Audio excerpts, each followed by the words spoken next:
नमस्कार,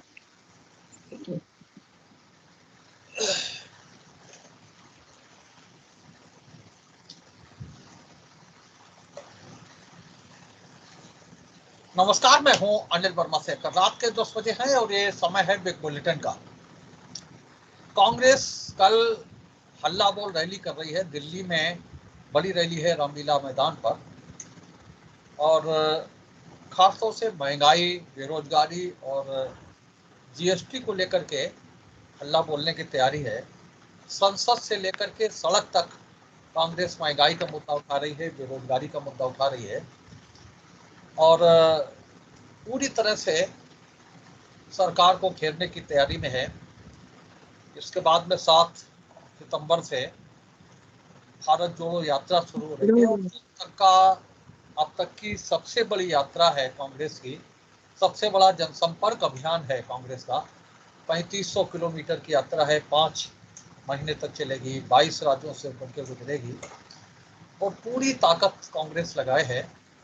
और सबसे बड़ी बात जो लोग देख रहे हैं, राजनीतिज्ञ देख रहे हैं, और जिसको लेकर के प्रायः सवाल किए जाते थे कि राहुल गांधी लगातार रहते नहीं देश में, लगातार राजनीति में सक्रिय नहीं रहते, तो ये पूरी 5 महीने की यात्रा राहुल गांधी के आसपास रहेगी। राहुल गांधी साथ रहेंगे इस यात्रा में, और मुख्य रूप से मुद्दे यही महंगाई, बेरोजगारी और जीएसटी को लेकर के हैं, जिनको लेकर के कांग्रेस पूरी तरह से हमलावर है। और कल बड़ी रैली चुनाव के पूर्व की दिल्ली में है। पूरे देश से कार्यकर्ताओं को बुलाया गया है। खासतौर से जो दिल्ली के आसपास के राज्य हैं, वहाँ से, आसपास के जिले हैं, वहाँ से बड़ी संख्या में कार्यकर्ता पहुँचेंगे। लेकिन जो भी स्थितियाँ हैं, और महंगाई जैसे मुद्दे पर कोई नई बात नहीं है। महंगाई जैसे मुद्दे पर सरकारें बदली हैं, ये भी इतिहास है। और इस यात्रा को कांग्रेस करो या मरो के रूप में देख रही है। एक लास्ट और सबसे बड़ा एक्सपेरिमेंट है कांग्रेस का। कांग्रेस को खड़े करने के लिए जनता से सीधे जोड़ने का मौका मिलेगा, ये बताया जा रहा है इस यात्रा के दौरान। और यात्राओं का इतिहास अपने देश में है।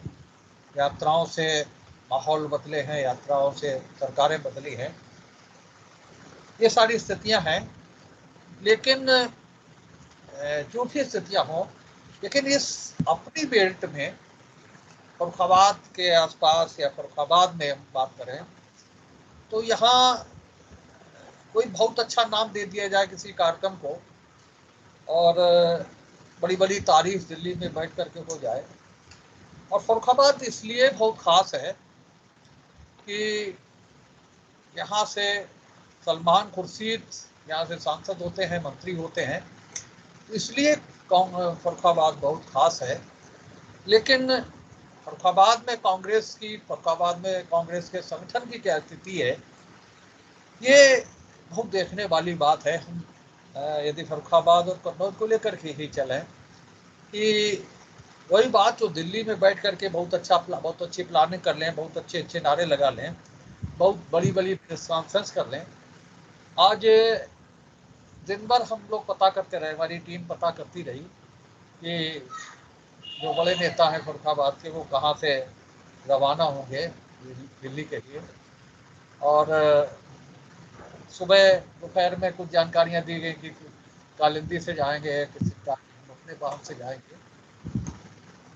उसके बाद में 7:30 बजे से लेकर के 9 बजे तक हमारे रिपोर्टर वहाँ रहे फरुखाबाद रेलवे स्टेशन पर, और 9 बजे वहाँ से फ़ोन पे बताया गया हमारे संवाददाताओं द्वारा कि सब कोई भी यहाँ से कालिंदी एक्सप्रेस से दिल्ली नहीं गया। कई लोगों ने बाद में बताया कि सब अस्वस्थ हो गए अचानक। एक कोर जिला अध्यक्ष है, उनकी सूचना आई कि उनके यहाँ कोई किसी की डेथ हो गई। कई बड़े लोगों को जाना था, और जो ऑल इंडिया कांग्रेस कमेटी के प्रभारी सेक्रेटरी हैं, सचिव हैं, वो खुद यहाँ आकर के ये सब कह के गए थे और यहाँ भी इस समय भी जो कांग्रेस के लोग हैं, कांग्रेस की जिम्मेदारी, कांग्रेस के पदाधिकारी जो लोग हैं, ये वे लोग हैं जिन्होंने सलमान खुर्शीद के मंत्रित्व काल में पूरा जलवा उठाया है, विभिन्न विभागों के प्रतिनिधि रहे हैं, विभिन्न जो भी सुविधाएं, सुख सुविधाएं हैं मंत्रित्व काल की, वो होगी हैं। लेकिन आज कुल मिलाकर के जो स्थिति है वो बहुत ज़्यादा शर्मनाक कही जा सकती है। कौशलेंद्र सिंह यादव बड़े नेता हैं, प्रदेश सचिव हैं कांग्रेस के, उन्होंने हमें फ़ोन करके बताया कि हम भाई साहब अलीगढ़ पहुंच गए हैं। तो हमने कहा भाई एक फ़ोटो आप भेज दीजिए, आपकी खबर में जोड़ दें। तो वो फ़ोटो नहीं भेज पाए, उन्होंने सेल्फी भेजी जिसमें वो अकेले खड़े दिखाई पड़ रहे हैं अपने ड्राइवर के साथ में। तो कौशलेंद्र के बारे में सोचना है कि वो पहुंच रहे हैं दिल्ली, लेकिन अकेले गए, अपने वाहन से गए हैं। बाकी पूरे घंटे 1.5 घंटे हमारा रिपोर्टर रहा है वहाँ पर फरुखाबाद रेलवे स्टेशन पर, कोई भी व्यक्ति कालिंदी से नहीं गया है। और ये स्थितियाँ हैं। और कई लोगों ने तो बाद में फ़ोन करके बताया कि साहब हमारे यहाँ अस्वस्थ हो गए, तबीयत हमारी ख़राब हो गई, और ये बताया कि साहब कमी हो गई। पूर्व जिलाध्यक्ष ने बताया जो चुनाव लड़ने वाले लोग हैं, अर्चना जी, वो जो है वो लखनऊ से उनके शामिल होने की बात बताई गई। तो ये सारी रिपोर्ट्स हैं बड़े आयोजन को लेकर के, जिसको लेकर के कांग्रेस बड़ी उत्साहित है कि बड़ा इससे इतिहास बदल जाएगा इस रैली से, लाहौल रैली से। और हम लोग भी जब दिल्ली की प्रेस कॉन्फ्रेंस सुनते हैं, देखते हैं, तो लगता है कि हो सकता है कि बदलाव आ जाए, क्योंकि बदलाव आए हैं इस तरीके की यात्राओं से, रैलियों से। दांडी मार्च से तुलना की जा रही है। आज हम एक खबर देख रहे थे, रिपोर्ट देख रहे थे कि इस भारत जोड़ो यात्रा की तुलना दांडी मार्च तक से कर दी है पत्रकारों ने। तो ये स्थितियां हैं। लेकिन ग्राउंड जीरो पे रिपोर्ट क्या है वो हम देख रहे हैं कि पूरे दिन हमारी टीम परेशान रही और ये जानने की कोशिश करते रहे कि भाई कितने लोग, कौन कौन जो बड़े बड़े पदाधिकारी हैं। शहर कांग्रेस कमेटी को जिला कांग्रेस कमेटी के बराबर का दर्जा प्राप्त है फरुखाबाद में। और तो कोई बहुत सुबह दोपहर में लोगों ने बता भी दिया कि साहब हम कालिंदी से जाएंगे, लेकिन कालिंदी पर कोई किसी के एक भी पदाधिकारी, एक भी व्यक्ति के जाने की सूचना नहीं है। ये रिपोर्ट है।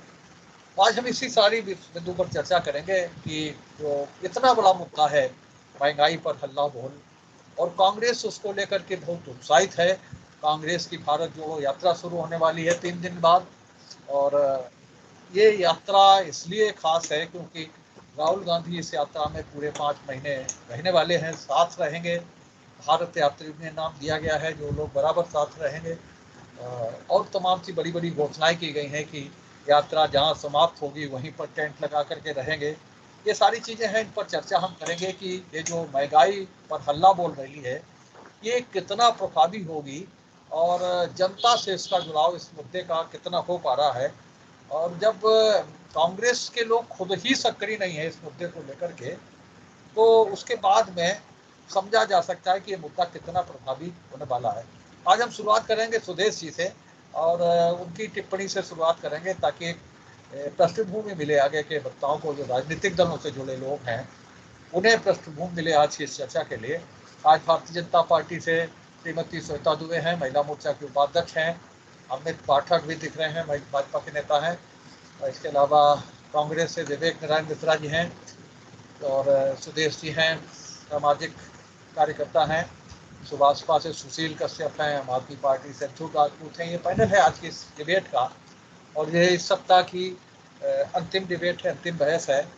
तो यहीं से शुरुआत करते हैं। और कल महत्वपूर्ण, बहुत महत्वपूर्ण रैली है जिसको लेकर के कांग्रेस बहुत उत्साहित है।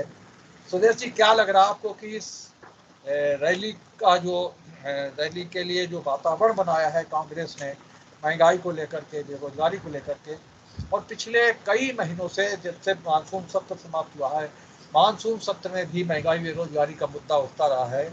इसके अलावा विभिन्न मंचों पर, सड़क, संसद से लेकर सड़क तक, महंगाई और बेरोजगारी को लेकर के कांग्रेस जूझ रही है। और इस बीच कई झटके भी लगते रहे हैं कांग्रेस को। लेकिन जो कांग्रेस का कार्यकर्ता है, खासतौर से उत्तर प्रदेश का कार्यकर्ता है, उसमें वो भावना अब ये नहीं दिखती है कि करो या मरो की भावना हो। उसे लगता हो कि ये अंतिम मौका है, अगर इस बार हम चूक गए तो हो सकता हम और दूर चले जाएं। वो चीज़ कांग्रेस के कार्यकर्ताओं में, खासतौर से इस बेल्ट में, अभी दिखाई नहीं दे रही है।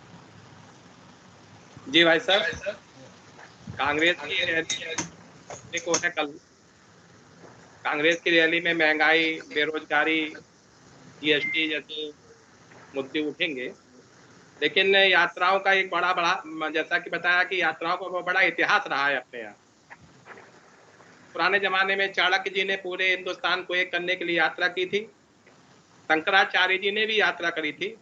महात्मा गांधी जी ने दांडी यात्रा करी थी। जब हम नए कार्यकाल में आते हैं, अडवाणी जी ने भी यात्रा करी थी, आप लोगों को ध्यान होगा। मुरली मनोहर जोशी ने श्रीनगर तक यात्रा करी थी, कश्मीर में झंडा फहराने के लिए। अब कांग्रेस, बहुत बड़ी योजना है, बहुत बड़ा कार्य है कि कांग्रेस यात्रा करे और जो जनता के मुद्दे हैं, वास्तव में महंगाई, बेरोजगारी और ये जीएसटी, टैक्सेस एक बहुत बड़ा मुद्दा है। लेकिन जब हम बात करते हैं कि जिस तरह से संगठन की तैयारी है, उत्तर प्रदेश के संगठन की क्या तैयारी है, जो कि सबसे बड़ा प्रदेश है, लेकिन तैयारी क्या है ये आपने बताया ही कि तैयारी के नाम पे शून्य है। कहीं पर भी कोई भी कार्यकर्ता जाने को तैयार नहीं है। लेकिन आसपास के क्षेत्र हैं, हिमाचल प्रदेश है, दिल्ली है, इन क्षेत्रों से, राजस्थान है, इन क्षेत्रों से एक रैली में लोग आएंगे। लेकिन जब महंगाई की बात होती है तो हम लोग देखते हैं कि सबसे पहले जब महंगाई की बात करते हैं तो हम लोग सकल घरेलू उत्पाद की बात करते हैं कि सकल घरेलू उत्पाद हमारा क्या था और क्या क्या हो गया। कि 2014 से पूर्व कांग्रेस ने 7 से 8% सकल घरेलू उत्पाद था हमारे यहाँ। जीडीपी जो थी 7 से 8% थी। और 2014 के बाद 2022 तक पूर्ण बहुमत की सरकार रही, भारतीय जनता पार्टी की पूर्ण बहुमत की सरकार थी। लेकिन उम्मीद जनता को बहुत थी कि ये कुछ ना कुछ करके दिखाएंगे। लेकिन जब आंकड़ों पर नजर आती है तो आंकड़े उनके भी अत्यंत फीके ही हैं। मोदी जी ने ये वादा किया था कि 2025 तक हम भारत की जीडीपी 5 ट्रिलियन डॉलर तक ले जाएंगे, 5 लाख करोड़ तक ले जाएंगे।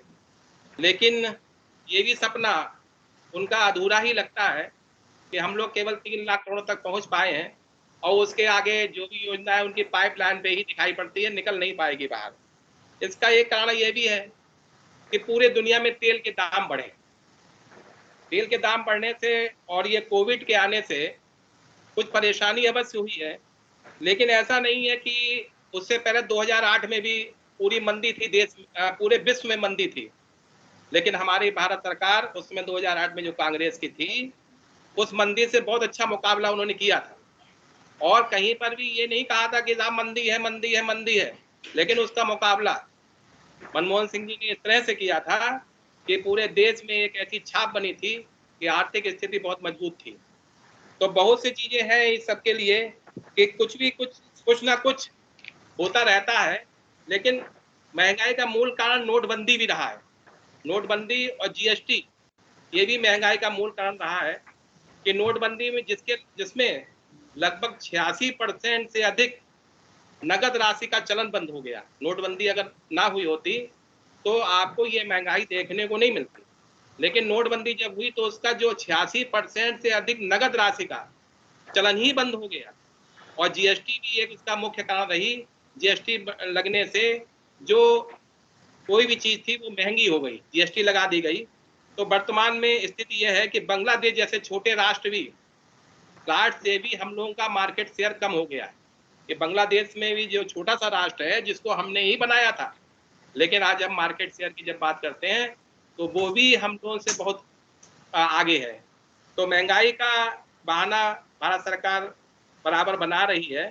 और उसको असल में कुछ महंगाई जो ये हम लोग नहीं अच्छी अच्छी वो योजनाएं दे रहे हैं जनता को लाभ पहुंचाने के लिए, फ्री में योजनाएं जो वितरित की जा रही हैं, ये भी सबसे बड़ी महंगाई का मूल कारण है कि हम जन सुविधाओं को देने के लिए, उनको फ्री में देने के लिए बहुत सी अच्छी अच्छी योजनाएं हम लोग निकाल निकाल के दे रहे हैं, जिससे कि हम फ्री में उस चीज को बांट रहे हैं।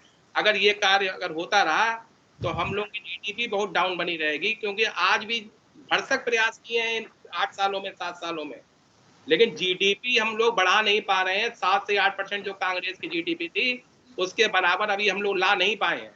चलिए 6% जीडीपी आगे, ही ला। सुशील जी, सुशील सुशील, जी भाई, हाँ आवाज आ रही है?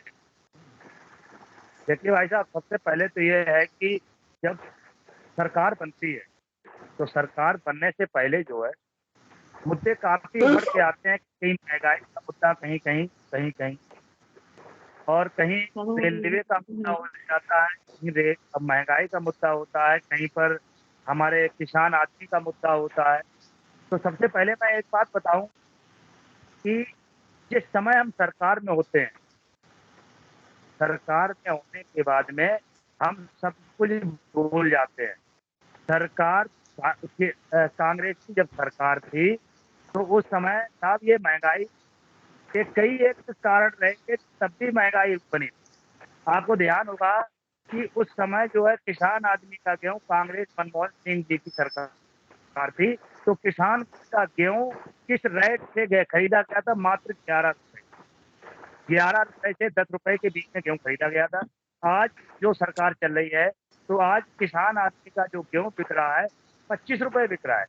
अब आप इसको ध्यान कर लीजिए। यहाँ से मैं आपका बहुत ध्यान लेकर जा रहा हूँ। समाजवादी पार्टी की प्रदेश में सरकार रही तो इनको कुछ नहीं दिखाई देता था, तो सिर्फ एक ही दिखाई देता था कि मैं नौकरी अगर किसी को देना है तो एक समाज को नौकरी देंगे। सुशील जी, तो यहाँ विषय पर भी हमने बहुत विस्तृत रूप से विषय पे बहुत समय लेकर के बात करी है। हम लोग केवल कांग्रेस की इस जो हल्ला बोल रही है उस पर चर्चा करेंगे। महंगाई को लेकर के कांग्रेस कितना प्रभावित कर पा रही है लोगों को, और वास्तव में क्या महंगाई जैसा मुद्दा है? जी जी, देखिए साहब, महंगाई के लिए हम बात करते हैं, महंगाई तो है, लेकिन महंगाई हर चीज पे आ रही है। धीरे धीरे डेवलपमेंट अगर करते हैं तो हर चीज पे महंगाई, कहीं ना कहीं महंगाई के लिए हम लोग भी जिम्मेदार हैं। आप देख लीजिए कि अगर किसान आदमी को अगर कोई चीज फ्री में दी जा रही है तो क्या ये महंगाई नहीं मालूम पड़ रही है? अभी हमारे भाई साहब ने बताया था कि ठीक है ये कहा था सुशील, उन्होंने कि महंगाई का मतलब, महंगाई का ये क्यों? आप ठीक है देख भाई, लीजिए, हाँ आप देख, ध्रुव जी, हाँ हाँ, ध्रुव जी, विषय पे बोलिए। कांग्रेस की हल्ला बोल रही कितनी प्रभावी होगी है? दिल्ली रामलीला मैदान में कांग्रेस ने जो अपनी योजना बनाई है कि हम वहां से शुरुआत करेंगे और सड़कों तक जाएंगे, और उन्होंने यात्रा की भी बात कही है। महंगाई को लेकर सरकार को घेरने की बात कर रही है कांग्रेस। अच्छी बात है, जब कोई विपक्ष में होता है, सरकार होती है, तो हर विपक्ष का दायित्व होता है कि वो जनता के हित में जो योजनाएं आए, जिसमें जनता का भला हो, उसमें कार्य करे। लेकिन सरकार उससे हटकर जब कार्य करती है तो विपक्ष के लोगों को, चाहे वो कांग्रेस हो, चाहे आम आदमी पार्टी हो, चाहे समाजवादी पार्टी हो, सभी लोगों को एक साथ होकर या अलग अलग अपने तरीके से अपना एजेंडा लाकर सरकार को अवगत कराती है। अब जैसे मान लीजिए इस टाइम वर्तमान सरकार के द्वारा बिजली की दरों में जो बेहताशा वृद्धि की जा रही है, ये भी एक बहुत शर्मनाक, जनता पर बहुत भारी बोझ पड़ेगा, जिससे जनता वैसे भी बेहाल है। दूसरी चीज ये है कि किसानों को जो उर्वरक भारी मात्रा में जो किल्लत आने वाली है, आज मैं जा रहा था तो मैंने देखा था कम से कम 250-300 किसान दोपहरी में, इतनी भीड़ थी कि मंडी के पास में जो केंद्र है वहां पर लाइन बहुत लंबी लगी हुई थी। तो उसको देखते हुए मैं आपके चैनल के माध्यम से लोगों को अवगत कराना चाहूंगा, सरकार में बैठे लोगों को अवगत कराना चाहूंगा और प्रशासन को भी अवगत कराना चाहूंगा कि भविष्य में, आने वाले समय में जो खाद की किल्लत आने वाली है, जो किसानों को बहुत परेशान करती है, जिससे हमारे सकल घरेलू उत्पाद पर भी प्रभाव पड़ता है। अगर हम चाहें, अगर सरकार चाहे तो इसमें सबका सहयोग हो सकता है। किसान इसमें एक, सकल घरेलू उत्पाद में किसान एक प्रमुख भूमिका है, जो इसको बढ़ावा देता है, इसको जीडीपी बढ़ाने का कार्य करता है। और उसकी किल्लत जो है बहुत बेहताशा समय पर होती है तो बड़ा दिक्कत होती है। आप सत्ता में जब सरकार जो हो, जिस किसी की भी सरकार हो, जब उससे मुद्दों की बात होती है तब सरकार मुद्दों से हटकर बहस करने लगती है और ऐसा एक प्रोपोगंडा सरकार लाती है जिससे कि उन मुद्दों से हटकर विकास की बात ना की जा सके, और भी चीजें लाती है ताकि जो जनता की बात जो है उसको दबाया जा सके। और नोटबंदी एक ऐसा रहा है, भारत सरकार के द्वारा जो की गई नोटबंदी सबसे काली योजना साबित हुई है। उसमें जो कांग्रेस की सरकार में सकल घरेलू उत्पाद 7% से लेकर 8.5% तक जो जीडीपी पहुंची थी, तो 2014 के बाद से आज तक हम कहीं पर भी नहीं देख पा रहे हैं। ये भी एक बहुत ही सोचने की बात है। मैं आपके चैनल के माध्यम से यही कहना चाहूंगा कि गेहूं तो 25 रुपए बता दिया, लेकिन खाद की कीमत कहां पहुंच गई, इसको भी ध्यान में रखिए, इस चीज को भी ध्यान में रखिए, थोड़ा इस चीज पे गौर करिए। बहुत बहुत धन्यवाद। भैया, ये जो कांग्रेस की महंगाई पर हल्ला बोल रैली है, ये पहले 28 अगस्त को होने वाली थी। अब वो आगे बढ़ा के 4 सितंबर यानी कल कर दी गई है। सबसे बड़ी बात तो ये है, महंगाई पर हल्ला बोलेंगे या सरकार पर हल्ला बोलेंगे, उसके लिए एक मजबूत संगठनात्मक ढांचा चाहिए होगा, जो कि कांग्रेस के पास है नहीं। और एक बात और आती है, जब हम देश हित राष्ट्र हित के बारे में सोचते हैं तो हमको ईमानदार रहना होगा। कांग्रेस ये इस बात पर विचार करे कि क्या वो सच में देश के नागरिकों का हित करना चाह रही है, या इन सब मुद्दों के जरिए चुनाव की नैया पार करना चाहती है, पुनः सत्ता पर काबिज होना चाह रही है। ये उनके अंदर छुपी हुई मंशा अभी स्पष्ट दृष्टिगोचर नहीं हो पा रही है, क्योंकि उनका संगठनात्मक ढांचा कमजोर है। उनके पार्टी में काफी कुछ उतार चढ़ाव मतभेद चल रहे हैं। जैसा कि आप देख रहे हैं, फर्रुखाबाद का उदाहरण दिया कि यहाँ से भी कोई पार्टी कार्यकर्ता नहीं जा रहा है, लेकिन फर्रुखाबाद से नहीं जा रहा है, यूपी से नहीं ज्यादा प्रतिनिधित्व है, लेकिन उत्तराखंड वगैरह से जैसा कि खबरों में आ रहा है कि लोग इकट्ठे हो रहे हैं। लोगों के इकट्ठे होने से, या मान लीजिए ये यात्रा सफल हो जाती, पहली बात तो राहुल जी 5 महीने रहेंगे, और ये इसको इतना बड़ा, हम इस देश के नागरिक हैं और राहुल जी भी इस देश के नागरिक हैं, तो इस देश में जितनी भी अच्छाई बुराई जो भी समस्या और वो है, तो वो भी उसके जिम्मेदार हैं, वो भी उसको मतलब झेलने के लिए हैं। वो बार बार बाहर चले जाते हैं। इस चीज को बड़े स्तर पर बताया जा रहा है कि वो 5 महीने रहेंगे, वो 5 महीने वहां पर रहेंगे, वो झोपड़ी डाल के रहेंगे। तो यही बहुत बड़ी बात है कि वो रहेंगे। क्या वो इस देश के नागरिक नहीं है? क्या वो भारत देश के नागरिकों से कुछ स्पेशल है? जैसे एक आदमी रहता है, यात्रा कर रहा है, हमारे जैसा कि हमारे पूर्व वक्ताओं ने बताया कि हमारा तो यात्राओं का इतिहास रहा है, और इन यात्राओं ने इतिहास को बदला भी है। लेकिन मुझे पूरा मतलब जिसे कहना चाहिए संदेह इसमें कतई नहीं है, पूर्ण विश्वास है कि ये निरर्थक होने वाली है यात्रा, और इससे कुछ भी फर्क नहीं पड़ने वाला है। ठीक है, हम मान रहे हैं कि महंगाई बढ़ रही है, लेकिन हमारी महंगाई क्यों बढ़ी है उस कारणों पर भी तो आप विचार करिए। हमने 2 साल, अब मैं आपको जरा भाई साहब एक उदाहरण देना चाहूंगी आंकड़ों के साथ, क्योंकि इसके बाद जो प्रवक्ता बोलेंगे वो आंकड़े बहुत बोलेंगे, तो मैं पहले पूरा आंकड़ा देना चाहूंगी, जरा आप सुनिएगा। 2005 से जब कांग्रेस की गवर्नमेंट थी, तो महंगाई का जो प्रतिशत था वो 4.2, 2006 में 5.7, 7 में 6.3, 8 में 8.3, 9 में 10 पहुंच गई, 2010 में 11.5 हो गई, और 2012 में 8.8, फिर 13 में 11 पॉइंट, और फिर 14 में थोड़ी सी गिर गई, 6 पॉइंट पे आ गई। और जब हमने बीजेपी ने सरकार संभाली, सत्ता संभाली, तब हमारी जो महंगाई दर थी वो 6.65 थी, 15 में 4.9 थी। अब आप देखते जाइए तुलनात्मक, मैं बता चुकी हूँ उससे पहले कांग्रेस का। 2016 में 4.9, 2017 में 3.3, 2018 में 3.9, 2019 में 3.7, और 2020 में 6.6। 5 साल में नीचे रही है, और 3 साल में तो 3% से भी नीचे रही है। लेकिन कोरोना में 2 साल आर्थिक गतिविधियां एकदम ठप हो गई। रह रह के लॉकडाउन लगा, तो इसका प्रभाव हमारे आर्थिक इंफ्रास्ट्रक्चर पर पड़ा और हमारा कृषि क्षेत्र बहुत मजबूत था। कृषि क्षेत्र को सकल उसमें जोड़ा नहीं जाता है जो जीडीपी वगैरह होती है। किसी ने हमारी अर्थव्यवस्था को सुधारा, हमने लोगों को घर बैठे भोजन मुहैया कराया और इसके लिए हम विश्व में एक उदाहरण बने। ये नुक्ताचीनी या उसका विषय नहीं है, ये प्रशंसा का विषय। और आज हम ब्रिटेन को पीछे करके 5वीं अर्थव्यवस्था पे पहुंच गए हैं भाई साहब। और विश्व बैंक की अगर माने तो आज भी बीजेपी राज्य में भी कांग्रेस से कम महंगाई बढ़ी है और हमने जीडीपी दर को 2 पॉइंट बढ़ा पाया है। लेकिन ठीक है, ये सब आंकड़े हैं, आम जनता अभी परेशान है थोड़ा महंगाई से। 2 साल हमने बहुत कठिनाई से कोरोना में गुजारे हैं और धीरे धीरे उत्तरोत्तर इसमें सुधार हो रहा है। तो सुधार भी हम ही करेंगे, इस यात्रा से कुछ होने वाला नहीं है, क्योंकि हम देश की जनता से दिल से जुड़े हुए हैं। हम 5 महीने झोपड़ी डाल के कहीं यात्रा नहीं करने जा रहे हैं, हम समझ रहे हैं मूलभूत परेशानी को और हमारी सरकार इस ओर निरंतर प्रयत्नशील है। विवेक जी, आज का मुद्दा तो आम जनता से जुड़ा हुआ मुद्दा था, लेकिन अफसोस है कि इस मुद्दे को भी एक सेमिनार के तरीके से बोला गया, जिसे सेमिनार में हम बोल रहे हैं।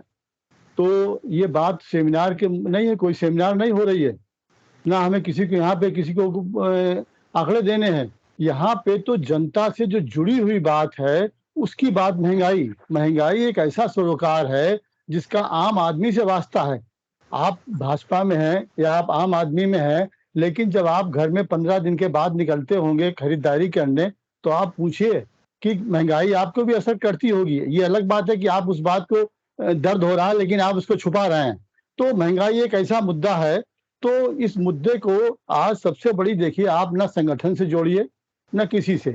आज़ादी की वर्मा जी थोड़ा समय बार बार संगठन की बात हुई, क्षेत्र विशेष में कम ज्यादा हो सकता है, लेकिन आप आज़ादी की लड़ाई की तरफ जाइए और बहुत दूर मत जाइए।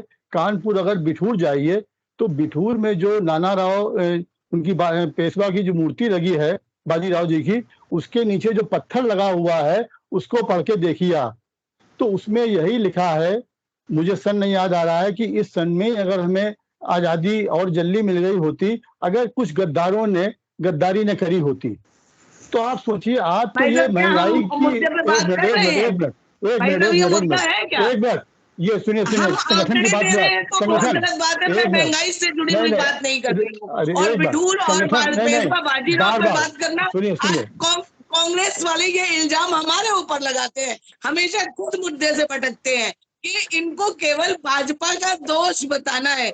मैंने अभी पूरा उदाहरण दिया है कि आपके राज्यकाल में ज्यादा संगठन की बात बार बार बीच में संगठन की बात करी गई, इसलिए मैं कह रहा हूं कि तब संगठन कोई नहीं था जब आजादी की लड़ाई लड़ी गई, लेकिन उसमें कितने लोगों ने गद्दारी करी, कितने लोगों ने साथ नहीं दिया और आजादी मिलने के बाद तक कहा ये नकली आजादी है। तो ये संगठन का नहीं है, जब जनता खड़ी होती है उस समय बड़े बड़े तख्ते पलट जाते हैं। तो महंगाई का मुद्दा आम आदमी जुड़ा है, उसकी बात करिए। अब मैं मुद्दे पे आ रहा हूँ। देखिए, हमारा ये अनुरोध है कि हमारे भाजपा के साथी केवल उनकी बात करें जो महंगाई की है, और ये सेमिनार नहीं हो रही है। यहाँ पे मैं बात जो आंकड़े दे रहा हूँ वो आंकड़े जनता से जुड़े हुए दाल रोटी के हैं।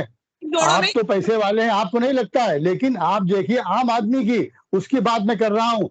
सबसे ज्यादा अगर 2014 से और 8 सालों में महंगाई बढ़ी है तो वो बढ़ी है 156% गैस सिलेंडर के ऊपर, सबसे ज्यादा। और फिर अब आप बात सुन लीजिए, अरे आप तो मौका मिलेगा। वर्मा जी रोकिए इनको, या तो फिर हम बात करें।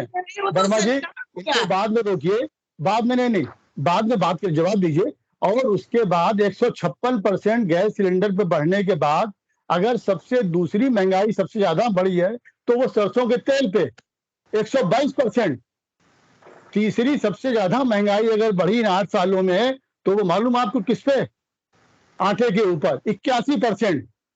आप देखिए, और उसके बाद जो सबसे आम आदमी की चीज है जो हर आदमी इस्तेमाल करता है थोड़ी या ज्यादा, वो है दूध। दूध के ऊपर 71%, दाल 65% बढ़ गई हैं।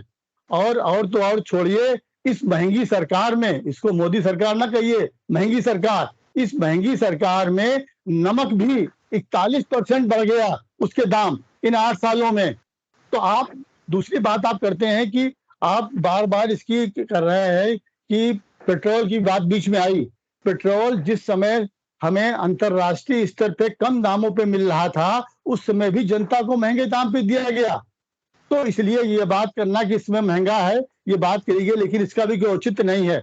दूसरी बात मैं कहूंगा कि सबसे बड़ी दिक्कत ये है कि आज ये सरकार सूट बूट वाली सरकार है, इसको आम आदमी के दर्द से कोई वास्ता नहीं है। और सबसे बड़ी दिक्कत जो ये है कि ये सरकार ये मानने को तैयार नहीं है कि मर्ज क्या है, महंगाई को महंगाई मानने को तैयार नहीं है। ये सबसे बड़ी आज दिक्कत है। नीम हकीम खतरे जान, डॉक्टर मर्ज नहीं पकड़ पा रहा है तो दवा क्या देगा, जब यही उसको नहीं मालूम है कि महंगा। उसके बाद देखिए सरकार कितनी कंफ्यूज्ड है, एक तरफ महंगाई को नहीं मान रही है, न समझ रही है। शायद इसी वजह से सरकार टैक्स पे टैक्स लगाती जा रही है। इन 8 सालों में आप देखिए सारी परीक्षाएं, किसी की भी सारी परीक्षाओं के शुल्क, इवन की प्लेटफॉर्म तक के पैसे बढ़ा दिए, सारे चीजों के पैसे बढ़े हैं महंगाई के साथ साथ में। दूसरा तरफ आप देखिए कि जो रियायतें मिल रही थी सरकार की तरफ से, वो भी बंद कर दी सरकार ने। मसलन सीनियर सिटीजन को जो रेलवे के किराए में रियायत मिलती थी, उसको भी बंद कर दिया। जो पैसेंजर गाड़ी का किराया था, उसको भी खत्म करके एक्सप्रेस के बराबर कर दिया। अब आप पैसेंजर गाड़ी से भी अगर जाएंगे फर्रुखाबाद से कानपुर लखनऊ, तो आपको एक्सप्रेस किराया देना पड़ेगा। दूसरी बात, अगर आप धोखे से अपना 10 साल का बच्चा ले गए और वहां जुर्माना पड़ेगा आपको, क्योंकि अब 12 साल की टिकट वाले दिन चले गए। अब 5 साल के नीचे तक का बच्चा फ्री है, उसके ऊपर उसकी हाफ टिकट पड़ेगी। तो ये सरकार ने किया। और सरकार ने कोरोना में भी जनता को नहीं बख्शा। कोरोना काल में भी आप देखिए कि मास्क हो, सैनिटाइजर हो, सांसें, सबके ऊपर जीएसटी लगाई गई। ये कोरोना काल में आपदा को अवसर में बदला।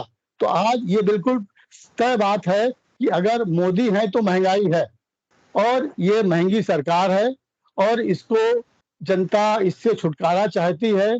कांग्रेस हमेशा गरीबों के साथ रही है, मजलूमों के साथ रही है, ये कांग्रेस का इतिहास रहा है, उसी को लेके ये रैली करी गई। अब रही बात, आप कहते हैं कितना असर, जनता जिस समय खड़ी होती है उस समय न कोई संगठन होता है, बड़े बड़े बांध टूट जाते हैं, सैलाब आता है, कुछ नहीं काम आता आपकी बातें ये। इसलिए कांग्रेस ने अपना फर्ज निभाया है कि आज जनता जिस दर्द से जूझ रही है, उस दर्द को कांग्रेस बयां करने के लिए वहां पे रामलीला मैदान में कल रैली कर रही है। आप जा रहे हैं कि नहीं भाई साहब? कल सुबह चलेंगे आप? चलिए आप लेते हुए चले उधर से। आपने कहा प्लेटफॉर्म टिकट महंगा हो गया, इसलिए फर्रुखाबाद में लगता कार्यकर्ता नहीं जा रहे हैं। हम जनता, आप कह रहे हैं जनता से हम दिल से जुड़े हुए हैं, तो जनता ही के मुद्दे की बात हो रही है, इसलिए आपको चलना चाहिए। आपने कहा हम तो जनता से दिल से नहीं जुड़े हैं, हम जनता के दिल से जुड़े हैं। यहीं से बैठ के बात कर लेंगे जनता के मुद्दे की। आप जनता के दिल से जुड़े हैं, उनका आप भावनात्मक उत्पीड़न करते हैं। हम जेब से भी जुड़े हुए हैं, जनता की जेब भी देखते हैं, जनता के दिल से तो हम जुड़े ही हैं। लेकिन खाली दिल देखने से काम नहीं होता है, जब तक उसकी जेब में देखी जाए। आज जनता कितनी परेशान है, महंगाई से हाँफ रही है, ये आपको भी एहसास है। आप कहिए, आप अगर राष्ट्रभक्त होने के नाते आपको महंगाई की बात आपने स्वीकार करी है, वो अच्छी बात है। ये सारे वक्ताओं ने स्वीकार करी कि महंगाई एक हकीकत है, महंगाई बढ़ी है 8 सालों में, और सरकार नियंत्रण नहीं कर पाई, और सरकार ने उसके बाद टैक्सेस लगाए हैं, उससे महंगाई और बढ़ी है। ये सरकार की सबसे बड़ी दिक्कत है कि सरकार। बोलिए। बोलने कुछ नहीं है, अब दोबारा इस पे रखिएगा एक बार, फिर बोलने क्या महंगाई के ऊपर। अब तो महंगाई है, बोलने कुछ नहीं है। जब ये जानिए कि महंगाई एक ऐसा मुद्दा है जिससे कि महंगाई पे आप कुछ नहीं कह सकते, महंगाई है। नहीं, एक बात का जवाब दीजिए हमें। आप हमें एक बात का जवाब दीजिए। आपने 1 महीने पहले आटा खरीदा था और अब आटा खरीदने जाइए, दोनों के भाव में फर्क है। 1 महीने पहले की बात करिए, सरकार ने आटा, चावल, दाल, घी सब पे टैक्स लगा दिया, जीएसटी लगा दी है, और महंगी हो गई है। तो अभी 1 महीने पहले से फर्क आ गया। तो महंगाई चीज तो लगातार बढ़ रही है, इसके बारे में बोलने के लिए आप अच्छा है, आप नहीं बोल रहे, बहुत अच्छी बात है। ये तो एक बहुत बड़ी नैतिकता और राष्ट्रभक्ति की बात है। ये आप नहीं बोल रहे हैं। ये बता नहीं, ये ठीक, अच्छी बात है ये। आप जनता से दिल से जुड़े हुए हैं तो आपको नहीं बोलना चाहिए, क्योंकि जनता के दिल और जनता का जेब दोनों जरूरी है। पर बोल रहा है, जनता में बोल। दो बातें, इतनी बड़ी बात है, ये आपकी हेडलाइन बना, बस करेंगे क्या? महंगाई दूर कैसे करेंगे? नहीं, दूर हो जाएगी। अच्छा ये बताइए, नहीं 2014 का आपको याद है किस तरह मोदी जी दहाड़ते थे कि अगर मेरी सरकार आई तो बेरोजगारी और महंगाई खत्म कर देंगे? आपको याद होगा, याद करिए ये। आज उनसे पूछिए कि क्या आपने खत्म कर दी बेरोजगारी? नंबर 1 पे पहुंचा दिया भारत को दुनिया में बेरोजगारी के लिए। आज मालूम आपको 45 करोड़ युवाओं ने नौकरी तलाशना बंद कर दिया है, निराश हो गए हैं, आपको मालूम है ये। और इन 8 सालों में सुनिए, मोदी जी ने खुद कहा संसद के अंदर कि 22 करोड़ युवाओं ने फार्म भरे और नौकरी हमने दी कुछ 7 लाख लोगों को। सोचिए कितने परसेंट हुआ। जिसने हमारे ऊपर शासन किया ना, उनको पीछे कर दिया है। 5वें नंबर की अर्थव्यवस्था हो गए हैं। आप पता नहीं कौन से खबर पढ़ते हैं, कौन सा पेपर पढ़ते हैं, 22 करोड़ फार्म भरे और 7 लाख को नौकरी मिली। आपकी उसमें संसद के अंदर स्वीकार किया हमारे जीवन का उद्देश्य नहीं रहा है। नौकरी, यानी 1000 में 3 लोगों को नौकरी मिली को नहीं माना गया है। उत्तम खेती मध्यमवान माना गया है। हम सनातन धर्म की बात करते हैं। हम ये आपकी नौकरी वाले, ये आपके लॉर्ड मैकाले जो जिसकी नौकरी बात नहीं करते आप, वो है वही नौकरी के समर्थक है। जो आपकी सरकार ने कहा संसद चाहते हैं। ठीक है, सुधीर जी समाप्त करिए 1 मिनट में। हाँ। जो संसद में कहा मोदी जी ने कि 22 करोड़ लोगों ने फार्म भरे, युवाओं ने 7 लाख को नौकरी मिली, ये सरकार ने कहा, संसद के अंदर कहा। तो इससे मालूम होता है कि बेरोजगारी कितनी बढ़ गई है, कितने युवा मायूस हैं। ये संसद की बात मैं बता रहा हूँ, ये कांग्रेस की बात नहीं कोई ये है। हो गया, सुधीर जी समापन करिए 1 मिनट में। हाँ। ठीक है भाई साहब, ये यात्रा जो कांग्रेस की निकल रही है, हम लोग चाहते हैं यात्रा सफल हो, कम से कम एक विपक्ष, मजबूत विपक्ष मिले। और मजबूत विपक्ष जब होगा तो की दिशा भी अपने सही जगह। हाँ, विपक्ष अवश्य मजबूत होना चाहिए। लेकिन जो महंगाई की बात चल रही है, वर्तमान में जो खुदरा महंगाई की दर है वो 7.01 है, और दूसरी तरफ डॉलर भी जो है 80 रुपए के स्तर को पार कर गया है। तो ये दो चीजें ऐसी हैं जो विश्व में महंगाई को बढ़ा भी रही है, अपने आप ही महंगाई बढ़ रही है। और डॉलर के महंगे होने से जो हमारा आयात है उसकी मूल्य अपने आप बढ़ गया है, तो इससे महंगाई बढ़ गई। लेकिन इसमें विश्व पटल पर दो चीजें और भी बढ़ रही हैं। एक तो तेल जो है वो हमको बहुत महंगा मिल रहा है। तेल महंगे होने से जो भी चीज आयात हो रही है उससे वस्तुएं महंगी हो रही हैं। और दूसरा, वर्तमान में यूक्रेन और रूस का जो युद्ध चल रहा है, ये विश्व ने सोचा था कि इतना लंबा खिंच जाएगा, इसके कारण भी महंगाई बढ़ रही है। तो लेकिन जो आर्थिक स्थिति इसमें विश्व में चल रही है, पूरे विश्व में इसमें मंदी का दौर चल रहा है। लेकिन अर्थशास्त्रियों ने बताया है कि अभी हिंदुस्तान में वो मंदी नहीं दिखाई पड़ रही है जो पूरे विश्व में है। इसकी अर्थशास्त्रियों ने इसकी पढ़ाई भी करी है। लेकिन हमें ये देखना चाहिए कि विश्व में जो हमारे भारतवर्ष में है, विपक्ष अवश्य मजबूत होना चाहिए।